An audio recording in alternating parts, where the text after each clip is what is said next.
Nos metemos en la primera entrevista de esta mañana para analizar, bueno, qué dejó esta cumbre del Mercosur, que no estuvo exenta de polémica y que terminó sin una declaración conjunta del bloque, o mejor dicho, sí una declaración, pero que excluyó a Uruguay. Bueno, justamente de qué significa todo esto, qué pasos se dieron y cuáles no, es que vamos a conversar con el doctor Ignacio Bartesagui, doctor en Relaciones Internacionales. Bienvenido. Buen día, ¿cómo andan? Muy bien. Bueno, ¿qué valoración? Le decía a Maggie antes de la nota que siento como que es casi una réplica de la anterior reunión, donde Uruguay manifestó esta necesidad de abrirse, pero fortalecer el bloque en el discurso, y que del otro lado hubo el discurso del presidente argentino fue muy parecido, ¿no? Con otras palabras, dijo lo mismo, que para qué innovar si lo que está sirve, que hay que, digamos, llenar de contenido lo que ya está. ¿No hubo ningún avance en un año? Estoy de acuerdo. En realidad se repite bastante lo de Asunción. Y lo de cumbres anteriores incluso, ¿no? Con otro tono, ¿no? Con otro tono. Más amigable. Bastante más amigable. Más de entendimiento. De hecho, Alberto Fernández dice, yo me traje un discurso, pero si vamos a hablar de sinceridad, dejemos el discurso largo y te respondo. Yo diría que el tono mejoró. Fue bastante amistoso, el discurso de la calle Pou. Quizás Fernández al improvisar por momentos elevó un poco el enfrentamiento, no estoy de acuerdo por dónde va, si le hablaba de forma muy directa al presidente, lo que terminó en esa respuesta fuera de protocolo de la calle Pou vinculado con el VAR, ¿no? Porque se da este enfrentamiento entre Argentina y Brasil, y Uruguay, que es lo que se sabía. Brasil ausente, ha estado ausente en 2022, Brasil del Mercosur, y un Paraguay que marca siempre su posición intermedia, un poco contraria. No tan intermedia, ¿no? Bastante contraria a la posición de Uruguay, pero que la ha sostenido siempre, pero desde otro lugar, ¿no? Porque dijo, mientras me avisen, antes de cerrar los acuerdos yo no tengo problemas, ya dio. Yo creo que Mario Abdo Benítez dio alguna señal de que está dispuesto a conversar sobre el asunto, pero también hay cambio de gobierno en Paraguay. ¿Y qué sentido tiene para Uruguay insistir con una posición que puede tener consecuencias negativas o no? Por eso te digo, ¿qué sentido tiene o qué objetivo real le ves vos como analista cuando no pudo incidir positivamente a los objetivos que tiene el actual gobierno uruguayo en ablandar ninguna de las posiciones de los otros países? Bueno, Lorena, eso es relativo, porque en realidad vos sí ablandaste la posición de Brasil. Durante todo este periodo, el apoyo de Brasil estuvo, ¿no? ¿O fue por conveniencia también? Bueno, Brasil lo que pasa es que tenía sus intereses de querer cambiar el Mercosur, bajar el arancel. Entonces, que lo hizo, y lo hizo en una parte consensuada y en otra parte de forma unilateral. Tenía el interés de discutir un Mercosur un poco distinto, Bolsonaro, especialmente el ministro de Economía Guedes, ¿no? Entonces ahí vos conseguiste Pero tenía avances. Pasado, ya Bolsonaro no va a estar más, ahora estuvo ausente, hubo como un desmarque pero en privado, no, está igual en la comunicación conjunta que excluye a Uruguay. A ver, lo que ocurre es que en definitiva tú tenías una estrategia donde Brasil era muy importante, ¿no? Y ahora hay un cambio de gobierno, vos tenés que ajustar la estrategia. Pero no quiere decir que no debas seguir insistiendo, porque no seguir insistiendo es volver a la red del Mercosur estática en la firma de acuerdos comerciales. Eso para Uruguay no es posible, porque además ningún gobierno ha aceptado eso. No se olviden que desde Valle en adelante se plantea la flexibilización en el Mercosur. No es algo de este gobierno, es algo que ha pasado por todos los gobiernos con diferentes resultados. Entonces, está bien plantearlo, está bien movilizar, está bien mover el tablero del Mercosur. El punto es que vos siempre tenés que intentar conversar con Brasil. Y ahora lo que vas a hacer es, a partir del 2023, cuando asuma Lula, tenés que volver al diálogo con Brasil para intentar que Brasil entienda la flexibilización que plantea Uruguay y de cierta forma te habilite, claro, te deje que eso ocurra. Iba más como al mecanismo que elige Uruguay, ¿no? Que si, bueno, yo quiero flexibilizar, no flexibilizamos, bueno, me corto solo, entre comillas, ¿no? Pensando, hay quienes opinan que Uruguay no tiene fuerza para generar esos acuerdos solo. Pero me parece que ayer en el discurso de Fernández también lo que se vio era una voluntad explícita de modificar las reglas del Mercosur. Bueno, pero eso lo ha dicho muchas veces. No, ahí Maya, hay que tener mucho cuidado con eso porque lo ha dicho muchas veces y esa voluntad no está. Por supuesto que Uruguay no puede seguir conversando con Argentina respecto a este punto. No es Argentina el interlocutor para reformar el Mercosur. ¿Es Brasil? Es Brasil, por supuesto. O sea, Bueno, en el discurso Fernández también lo dice, Brasil sería el único que está con una capacidad por su dimensión. Pero es Brasil. Pero también se refirió a las asimetrías del Mercosur. Bueno, pero es un discurso que lo ha repetido de forma constante, Fernández. Fernández no es la primera vez que improvisa y además ha dado discursos muy similares, hablando de un mundo que él entiende que es distinto al que considera la calle Pou, habla mucho del COVID, habla de la necesidad de estar juntos. Y bueno, y habla de un Mercosur que no es la realidad, porque esto de las normas no se lo cree ni el presidente argentino cuando lo dice, ¿no? Somos parte de un club y esto es como jugar un partido de fútbol donde hay reglas y hay que cumplirlas. Cualquiera que sepa un poco, pero no hay que ser un experto en Mercosur, sabe que el que más ha violado las normas en el bloque ha sido Argentina. Y especialmente el gobierno de Alberto Fernández. Claro, pero entonces, ahí va un poco mi pregunta. Argentina es Argentina y Uruguay es Uruguay. Tamaños diferentes, incidencias diferentes. No es lo mismo que se haga el vivo Uruguay que se haga la viva Argentina. Entonces, ¿qué chances tiene Uruguay de lograr sus objetivos con el camino que ha elegido? Pero lo que pasa es que no hay otro camino. No hay otro camino. O sea, el camino es la flexibilización del Mercosur o irte. Y no está en discusión que vos te vayas. Entonces, el camino que es conseguir que te habiliten la posibilidad de avanzar en un acuerdo comercial bilateral, porque si no, quedas sujeto a la agenda externa negociada por los socios. ¿Es una posibilidad esa? Que no quieren avanzar. ¿Que te habiliten? Claro que es una posibilidad, porque ya ha ocurrido y es algo que yo creo que hay que volver a conversar con Lula. Es una posibilidad. Hay muchos mecanismos para poder decir, bueno, que Uruguay vaya de forma adelantada, que se negocien a diferentes velocidades, que se apruebe un acuerdo marco donde allí China con el Mercosur negocia una gran cantidad de ítems que no es comercio, pero Uruguay sí avanza con comercio. Yo creo que no hay otra opción que movilizar, porque no te podés quedar quieto y llevamos más de 30 años quietos. Ese es el problema. No podemos confiar en que realmente Argentina y Brasil van a abrirse al mundo. Entonces no hay... Uno lo que puede después discutir es si se siguió la mejor estrategia en cuanto Bueno, esa va un poco mi pregunta, ¿no? Porque la necesidad de flexibilización ya está dada desde hace años. Exacto. Que las decisiones de los grandes no siempre le convienen a Uruguay, que una cosa es el discurso y otra cosa son las cosas que se van concretando en la realidad. Mi pregunta era un poco más a eso, ¿no? A la estrategia, de no quedar...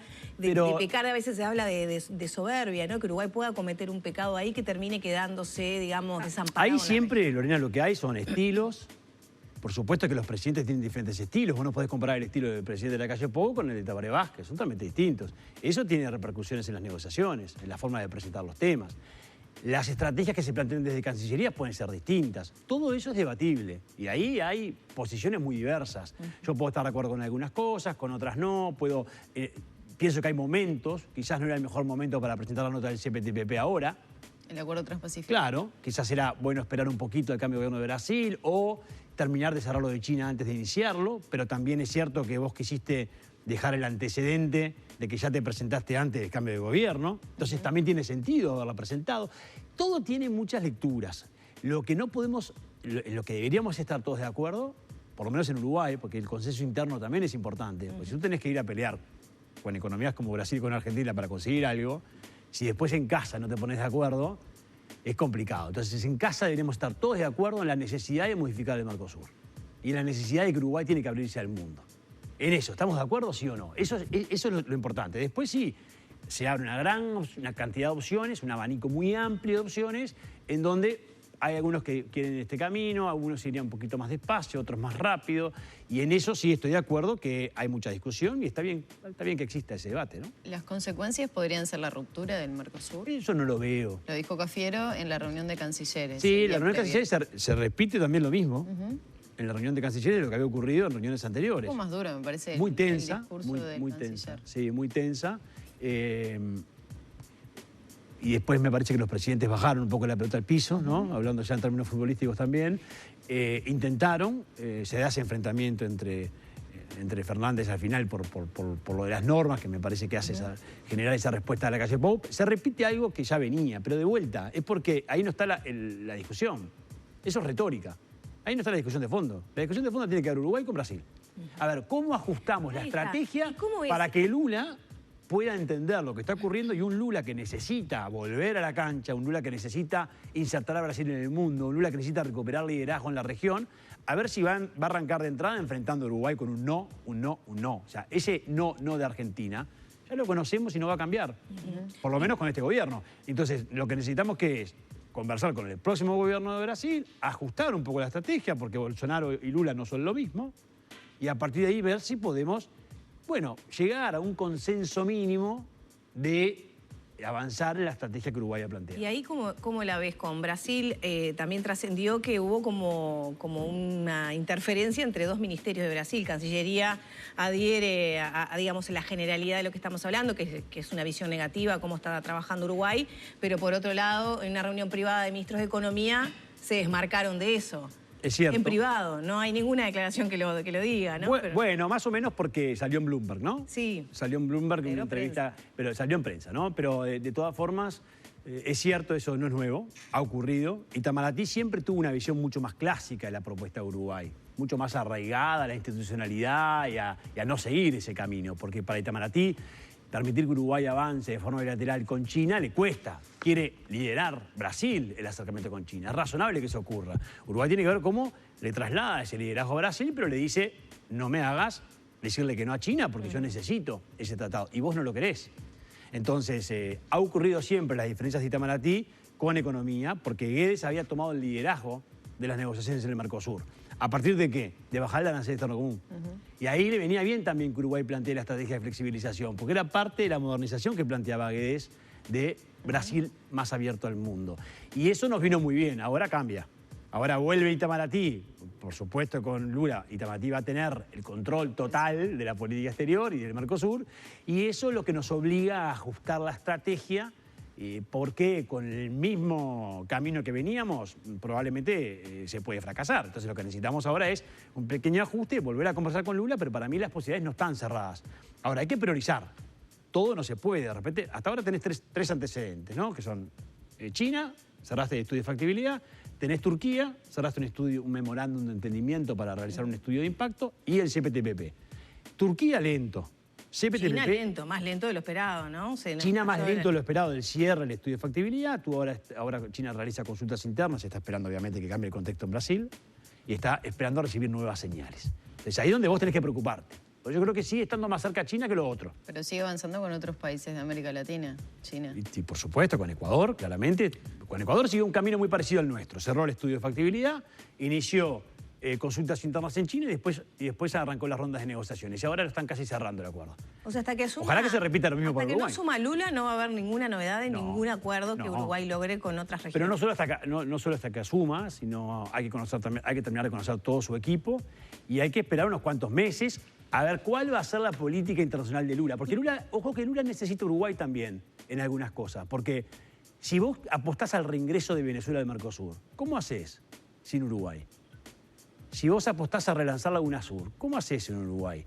O sea, necesitás en algunos campos negociar con Uruguay, por más que seamos muy chiquititos. Entonces vos lo que tenés que tener es claridad en la estrategia, ¿no? Ignacio, y si en los hechos no se va a concretar nada de lo que estamos hablando, que Uruguay ha trabajado por sí solo, ¿no? Estos tres opciones que tenemos. Hasta si estamos tan atados a Brasil, ¿no es utópico pensar que Uruguay va a lograr algo por sí mismo? O sea, seguir apostando a ese camino. Si igual en los hechos esas regiones, esos países eligen esperar a que Brasil cambie de signo. Quizás cuando Valle propuso cerrar un tratado con Estados Unidos, uno puede decir que eso era utópico. Y recibió el no de respuesta, no lo logró, pero logró por lo menos cerrar un interés bilateral con México a partir de esa discusión inicial. Entonces, algo que es utópico después puede terminar en un avance en términos de apertura de Uruguay. Entonces, estas discusiones hay que darlas. Lo que no podés es quedarte quieto esperando que el Mercosur... Seguimos, a ver... No tenemos ningún acuerdo comercial con ninguna economía relevante a nivel mundial. Y somos un país muy chiquitito. O sea, Argentina se puede dar el lujo, porque tiene un mercado interno bastante importante y comercia mucho con Brasil. Brasil tiene un mercado interno, no tengo ni que decirles, y comercia con Argentina. Pero nosotros necesitamos exportar al mundo. Y en eso no podemos quedarnos quietos. Entonces, seguir esperando a que el Mercosur se abra al mundo, para mí no es una opción. Vos tenés que... Después de vuelta, las estrategias son todas discutibles, pero vos tenés que ir siempre con la propuesta de avanzar y movilizar el Mercosur. Salvo que el Mercosur sea lo que no es, porque el Mercosur en realidad debería ser Europa. Y vos no sos Europa. Si realmente se hubieran cumplido todos los compromisos de Mercosur y hoy eras Europa, de repente estábamos hablando de otra cosa, porque estábamos todos circulando, estábamos todos teniendo una gran cantidad de negocios con Bueno, ya la circulación de personas también estuvo sobre la mesa. El planteo lo hizo la calle Pou, justamente para evitar de alguna manera lo que tiene que ver con las largas filas que se registran en momentos puntuales de diferentes temporadas. Ahora, es increíble, porque a ver, estamos hablando de que los tratados dicen que hay libre circulación de personas, no solo de bienes, de servicios, de personas también, y debería haberlo de capitales, en lo que dicen los tratados. Y tú te pasás 11, 12, uruguayos y argentinos pasan 11, 12, 14 horas para cruzar una frontera. Seguramente cruzás la frontera, no sé, hoy cruzás la frontera de Ucrania más rápido que eso. Es increíble, ¿no? Ahora, Ignacio, recién mencionabas la Unión Europea, un acuerdo que se firmó en el gobierno o cuando el gobierno anterior estaba al frente del país, un acuerdo Mercosur, Unión Europea, que ya se había señalado iba a demorar muchísimo, se había planteado hasta 20 años. Ayer se manejó 25 años, no podemos esperar. ¿Qué avance esa época? Alberto Fernández, me parece también como una forma de cancherear, era no, yo estuve en el G7, yo estuve en tal lugar, yo me reuní con Biden, ¿no? Marcando un poco la diferencia con la calle Pou, que no sé si estuvo bueno en el discurso o no, pero bueno, eso será otro tema de análisis.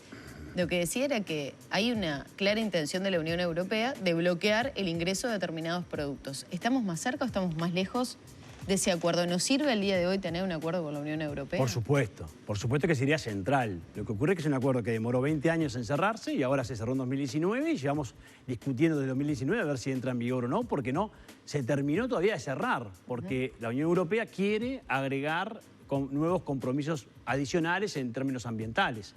Y además, la Amazonia que estuvo ayer sobre la mesa. Y en una política, por supuesto, muy mala de Bolsonaro en ese sentido, que bueno, no eso acompañó. El cambio de gobierno puede llegar a acelerar un poco, ¿no? En porque eso Lula sí, tiene otra visión de correcto. En eso sí hay un mayor acercamiento, es una de las caras de la moneda, te podés acercar más. El problema es que, por otro lado, queda la duda de si Argentina y Brasil no quieren revisar las ofertas del acuerdo, porque entienden que... Lo que dijo ayer Alberto Fernández es una señal muy clara.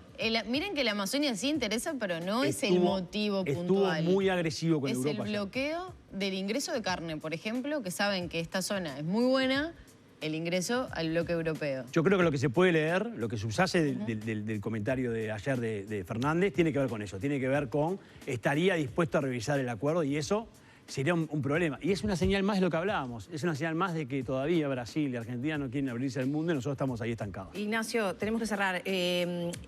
¿Había pasado alguna vez que hubiera un comunicado conjunto excluyendo a Uruguay? Sí, ya pasó. Ya pasó. Sí, ya pasó. Y bueno, porque no hay acuerdo en los comunicados. Al no haber Uruguay sacó su comunicado propio. Y bueno, lamentablemente esto refleja la crisis que está atravesando el Mercosur. Y bueno, tenemos que también preguntarte en los últimos minutos por la situación de Argentina, ¿no? Se conoció la condena a la vicepresidenta Cristina Fernández de Kirchner. Bueno, ¿qué valoración haces? Y hay que creer en la justicia. Ahí lo delicado en es... Argentina es difícil. Es difícil. Bueno, para un lado, para el otro, lo que pasa, lo que no pasa. Es que lo que ocurre es que en el momento que el Poder Ejecutivo, a través de su presidente o a través de sus ministros, en conjunto, atacan a la justicia, ¿qué queda? La pregunta es ¿qué queda? Porque la justicia procedió. Este fallo ya, por supuesto que ahora empiezan las apelaciones, va a llevar un tiempo, Cristina no va a ir presa, podría presentarse en las próximas elecciones, por más que dijo que no. Pero en algún momento hay que recuperar la confianza en Argentina. ¿No queda inhabilitada de ejercer cargos públicos con esta condena? No, porque no está firme. Quedará inhabilitada cuando esté firme. Aún no está firme y eso va a llevar un tiempo, por más que ya dijo que no va a presentarse. Eso es un batacazo para... Es un golpe para el peronismo. Por supuesto que tiene que salir ahora, eventualmente, a buscar un candidato que podría haber sido Cristina. El problema es que hay que recuperar la confianza en Argentina en las instituciones. Y el hecho de que un propio presidente de la República, a través de una conferencia previa al fallo, y ayer por Twitter, ataque a la justicia por el fallo, por el dictamen, es muy complicado, porque ¿qué nos queda? Si la máxima figura presidencial ataca a la justicia, que es un poder del Estado, bueno, ¿cómo recuperar la confianza? Ojalá que Argentina recupere la confianza cuanto antes, porque todos queremos una Argentina fuerte y recuperada. Hoy mencionaba una situación que se dio con un colega argentino, con periodistas uruguayos, y decía, porque le preguntaban, bueno, las repercusiones de la visita de Alberto Fernández. Dice, es tan insignificante la figura del presidente de Argentina que nadie le dio trascendencia a lo que pasó acá en Uruguay por la cumbre del Mercosur. Dice, Bueno, venían Brasil tampoco tuvo todos en trascendencia, búsqueda ¿no? de la palabra de Alberto Fernández por la situación de Lo que pasa que eso es algo que en Uruguay también tenemos que entender a la hora de la energía que le ponemos a los temas. Y sí, el Mercosur no es importante ni para Brasil ni para Argentina. No, pero me pareció un dato bastante relevante para entender la lo que historia pasó. lo demuestra, los primeros pasos de la década del 80 lo demuestran, el desarrollo del Mercosur lo demuestra. El Mercosur para Brasil es Argentina, el Mercosur para Argentina es Brasil y listo. Y nosotros hasta que no entendamos eso no vamos a darnos cuenta realmente de El tema es que a los Uruguay le pasos a podría seguir. afectar y muchísimo que realmente se disolviera el Mercosur o quedar excluido del Mercosur por lo que implica el pasaje de productos, los Yo aranceles. creo, bueno, después podés negociar, mantener los acuerdos en el marco de la LADI, etcétera. Pero eso no va a pasar porque a Brasil no le interesa que el país, Uruguay quede por fuera. un país chico, que no pueda liderar la decisión de que un país chico se vaya del Mercosur. Brasil necesita el Mercosur porque para Brasil el Mercosur es Forexport también. Es una marca Forexport, es una marca que utiliza para poder representar a Brasil en el mundo. Muchas gracias, Ignacio. Un gusto. Cerramos por aquí la charla, ya pasan 16 minutos de las 9 de la mañana.